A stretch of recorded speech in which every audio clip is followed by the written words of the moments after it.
Hello friend, তো হচ্ছে দেখো বৃষ্টিতে ভিজে মাছ মাংস আনতে গেছিলাম। তো উম, দেখো কি অবস্থা, বাইরে প্রচুর বৃষ্টি হচ্ছে, পুরো ভিজে গেছি। দেখো আর কি কি মাছ এনেছি তোমাদের দেখাচ্ছি। বাইরে প্রচুর বৃষ্টি হচ্ছে, তোমাদের একটু দেখাই বাইরের দিক। তো যাই হোক, বাইরে দেখো, বাইরেটা তোমাদের দেখাচ্ছি, এরকম বৃষ্টি হচ্ছে। তো এই বৃষ্টিতে আমরা ভিজতে ভিজতে এসেছি, পুরো ভিজে গেছি।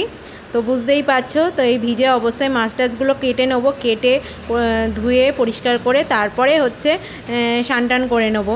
তো চলো, বৃষ্টিটা তো তোমরা দেখলে, এই যে দেখো প্রচুর বৃষ্টি, দেখো রাস্তার মধ্যে জলও জমে গেছে। এই যে দেখো কী কী মাছ এনেছি তোমাদের দেখাচ্ছি।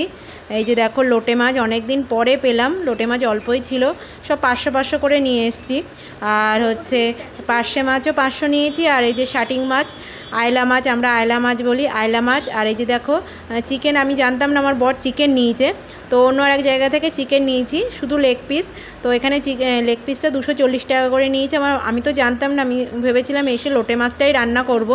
তো আমার বর বললো যে, আমি মানে যখন জিজ্ঞাসা করছি যে হচ্ছে লোটে মাছ যখন রান্না করব, তখন আমার বর বলছে, কেন লোটে মাছ রান্না করবে কেন, চিকেন এনেছি তো।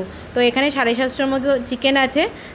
আর হচ্ছে এই মাছগুলো সব কাটবো, দেখতে পাচ্ছ ভিজে অবস্থায় কেটে নিচ্ছি, কিন্তু কিছু করার নেই, এই অবস্থায় কেটে কুটে পরিষ্কার করে তারপরে স্নান টান করে নেবো।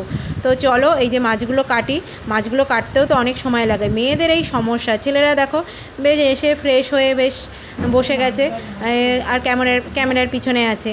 আর হচ্ছে আমি এই যে দেখো, মেয়েদের দেখো জ্বালার আর শেষ নেই, মেয়েদের এই অবস্থাই হয়, কাজকর্ম করে পরিষ্কার করে উঠতে উঠতে মানে শরীরের অবস্থা একদম শেষ।